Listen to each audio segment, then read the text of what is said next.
لائیں کہیں کہ ہمارا رب اللہ ہے، پھر اس پر جم جائیں۔ ان پر فرشتوں کا نزول ہوتا ہے، نہ کوئی غم کرو نہ خوف، خوشیاں مناؤ جنت کی جس کا تم سے وعدہ کیا گیا تھا۔ اللہ کی ربوبیت پر اطمینان جب انسان کو ہو جاتا، میرا رب اللہ ہے، ربی اللہ، انسان کے لیے نہ کوئی کھٹکا، نہ کوئی خطرہ، نہ کوئی خوف، نہ کوئی حزن۔ جو کچھ ہو رہا ہے کس کے اذن سے ہو رہا ہے؟ اللہ کے اذن سے۔ اللہ کے اذن کے بغیر پتا تک نہیں ہلتا۔ یہ کوئی اندھا بہرا مادہ نہیں ہے جس سے مجھے کوئی خوف ہو۔ اندھا بھینسا چلا آ رہا ہو اس سے تو ڈرنے کا ہر انسان کو ڈرنا چاہیے، نہ معلوم کس کو ٹکر مار دے۔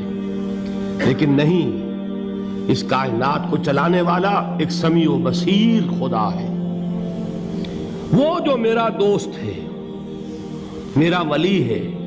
اللہ ولی الذین آمنوا یخرجہم من الظلمات الی النور۔ اللہ اہل ایمان کا ولی ہے، ساتھی ہے، پشت پناہ ہے، مددگار ہے، حمایتی ہے۔ بتائیے جسے یقین ہو جائے کہ اللہ میرا مددگار، اللہ میرا محافظ، اللہ میرا پشت پناہ، اللہ میرا حمایتی، اس کے لیے کوئی خوف ہوگا؟ اس سے کوئی ڈر ہوگا؟ میں مثال دیا کرتا ہوں ایک بہت سادہ پنجاب کے دیہات کی۔ وہ بڑا چودھری ہے اور کوئی غریب کسان ہے۔ اس غریب کسان کے جانوروں کو ہر وقت اندیشہ ہوگا چوری کا، کوئی میری بھینس کھول کر نہ لے جائے، کوئی میرا بیل کھول کر نہ لے جائے۔ لیکن جس کے بارے میں یہ سب کو معلوم ہو کہ وہ جو بڑا چودھری ہے وہ اس کا دوست ہے، اس کی بچیا کو کوئی خوف ہوگا؟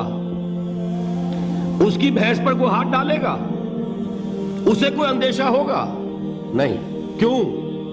کہ وہ بڑا چودھری، بڑا اس کا یہاں کا سردار، جاگیردار، سب کو معلوم ہے وہ میرا دوست ہے، کوئی میرے خلاف اقدام نہیں کر سکتا۔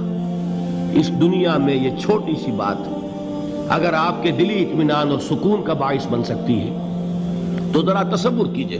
میں لفظ تصور استعمال کروں گا صرف اس لیے کہ اس کا ہم جس کو کہتے ہیں ادراک اور شعور کر نہیں سکتے، اگر کے ساتھ کر سکتے۔ اگر یقین ہو کہ اللہ میرا مددگار اور یقین ہو کہ اللہ ہر آن میرے ساتھ ہے، پھر کوئی خوف؟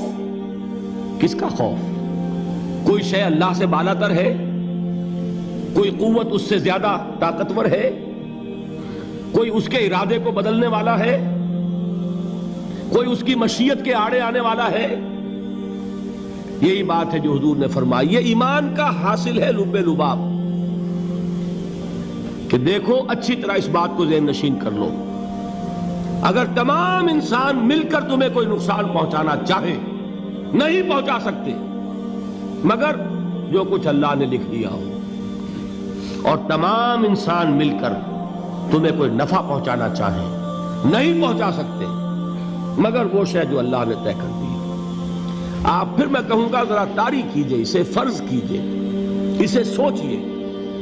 اگر اس حدیث پر ہمارا دل ٹھکا ہوا ہو تو کسی سے ڈر ہوگا؟ یہ مجھے نقصان نہ پہنچا دے، یہ میری رپورٹ خراب نہ کر دے، یہ میری انکریمنٹ نہ رکوا دے، یہ میرا یہ نہ بگاڑ دے، یہ میرے یہ نقصان نہ پہنچا دے۔ اس کا ڈر، اس کا ڈر، اس کا خوف، اس کی خوشامد، اس کے لیے جا کر طرح طرح سے اپنی عزت نفس کو ذلیل کروانا اس کے سامنے، یہ سب کچھ کیوں کرتا ہے انسان؟ جب سمجھتا ہے کہ اس کے ہاتھ میں میرا کوئی نفع ہے، اس کے ہاتھ میں میرے لیے کوئی ضرر ہے، یہ مجھے کوئی غضب پہنچا سکتا ہے، یہ مجھے کوئی نقصان پہنچا سکتا ہے، یہ میرا کوئی کام بنا سکتا ہے، یہ میری کوئی ضرورت پوری کر سکتا ہے، اسی کا نام شرک ہے۔ جہاں آپ نے یہ سمجھا کہ غیر اللہ کے اندر کوئی طاقت موجود ہے، وہی شرک ہے۔ بتوں سے تجھ کو امیدیں، خدا سے نومیدی، مجھے بتا تو صحیح اور کافری کیا ہے؟ شرک تو یہ ہے۔ جس پر بھی تمہیں یہ خیال ہے، کلمہ ہے یہ کلمہ سوم، لا حول ولا قوت الا باللہ، ذرا اس پر دل کو کبھی اگر آپ تصور کریں، پھر فرض کریں، دل ٹھک جائے اس پر، کوئی طاقت نہیں۔ یہی بات تھی جو شیخ عبد القادر جیلانی رحمۃ اللہ علیہ نے اپنی وصیت میں اپنے بچے سے کہی. 11ویں دینے والے ہیں، لیکن حضرت شیخ عبد القادر جیلانی کی وصیت اور تعلیمات کو کتنے لوگ ہیں جو جانتے ہو؟ یہ جن مقامات تک پہنچے ہیں وہ کس چیز کی بدولت پہنچے ہیں؟ انہوں نے جو پیغام دیا وہ کیا تھا؟ اے میرے بچے، جس طریقے سے قرآن مجید میں حضرت لقمان کی نصیحتیں جو ہے نقل کر دی گئی ہیں، میں یہ عرض کروں گا بالفرض اگر قرآن حضرت عبد القادر جیلانی کے بعد نازل ہوا ہوتا تو شیخ عبد القادر کی یہ نصیحتیں بھی قرآن میں درج ہوتی. اتنی اونچی نصیحتیں ہیں. اے میرے بچے، اس حقیقت کو ذہن نشین کر لے، لا فاعل فی الحقیقت ولا مؤثر الا اللہ. اس کائنات میں نہ کوئی فاعل حقیقی ہے نہ مؤثر حقیقی ہے سوائے اللہ کے.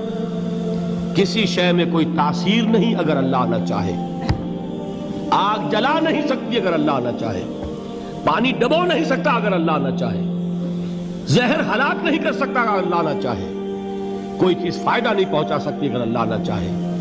تو در در پہ کیوں سر جھکاتے ہو؟ در در پر کیوں جبیں سائی کرتے ہو؟ سب کے سامنے کیوں ہاتھ پھیلاتے ہو؟ ایک اللہ سے مانگو. ایک اللہ کے سامنے زمین پر اپنی جبین رکھو. لا فاعل فی الحقیقت ولا مؤثر الا اللہ. نظر آتا ہے ہمیں کہ پانی پیاس بجھا دیتا ہے. پیاس بجھانے کی صلاحیت پانی میں نہیں ہے، اللہ کے اذن سے. کھانا بھوک مٹا دیتا ہے. بھوک مٹانے کی صلاحیت کھانے میں نہیں ہے، اذن رب میں ہے. دیکھیے یہی یقین تھا. حضرت موسیٰ علیہ السلام کا واقعہ یاد کیجئے. سامنے سمندر آ گیا ہے. قوم دیکھتی ہے پیچھے کہ گرد و غبار کا طوفان ہے. معلوم ہوا کہ فرعون اپنے لشکر سمیت آ گیا ہے. لشکر جب چلتا تھا تیز رفتاری کے ساتھ تو گرد و غبار کا جو طوفان اٹھتا تھا اس کا تصور کیجئے. اور لمحہ بلمحہ وہ قریب آ رہا ہے. پوری قوم نے کیا کہا؟ اے موسیٰ انا لمدرکون. اے موسیٰ ہم تو پکڑے گئے. قرآن مجید نے تو یہاں وہ باتیں نہیں لکھی ہیں، لیکن تورات میں یہ درج ہے کہ بنی اسرائیل جھگڑنے لگے، دست و گریبان ہو گئے موسیٰ کے ساتھ. موسیٰ ہمیں یہاں مروایا لا کر، اس سے تو ہم ہی بہتر تھے. وہاں کھانے کو ملتا تھا، زندگی تو تھی، بیگار ہم کر رہے تھے، موت تو نہیں تھی. اب جو کچھ ہوگا اس کا تصور کرو، جس طریقے سے ہمارے ٹکڑے اڑائے جائیں گے. تو لڑ رہے ہیں حضرت موسیٰ علیہ السلام سے. یہ تورات کی تفصیل ہے. قرآن میں صرف اتنا آیا ہے، پریشان ہو کر انہوں نے کہا انا لمدرکون. موسیٰ ہم تو پکڑے گئے. اس وقت موسیٰ کا جواب کیا ہے؟ کلا ان معی ربی سیہدین. نہیں، میرے ساتھ میرا رب ہے، وہ راستہ دے گا. بتائیے کہاں راستہ نظر آ رہا ہے؟ یہ ہے ایمان بالغیب. راستہ نظر نہ آئے تب اللہ پر یقین ایمان ہے. جیب میں پیسے ہوں اور تب دل کو اطمینان ہے تو ایمان کس پر ہوا؟ پیسے پر، اللہ پر نہیں. جب وسائل و ذرائع نہ ہوں اور پھر یقین ہو کہ اللہ مسبب الاسباب ہے، وہ اسباب کا پابند نہیں ہے، وہ اسباب کا محتاج نہیں ہے، اسباب اس کے محتاج ہیں. اگر یہ یقین ہے تو اللہ پر ایمان ہے. یہ نہیں ہے تو تمہارا ایمان اسباب پر ہے، وسائل پر ہے، ذرائع پر ہے، مادیات پر ہے، اللہ پر نہیں. اس وقت کہاں راستہ تھا؟ کوئی راستہ تھا؟ سمندر ہے اور ادھر سے لشکر آ گیا ہے. کلا ان معی ربی سیہدین. اب دیکھیے ایمان کہہ دینا آسان ہے، ہوا معکم اینما کنتم.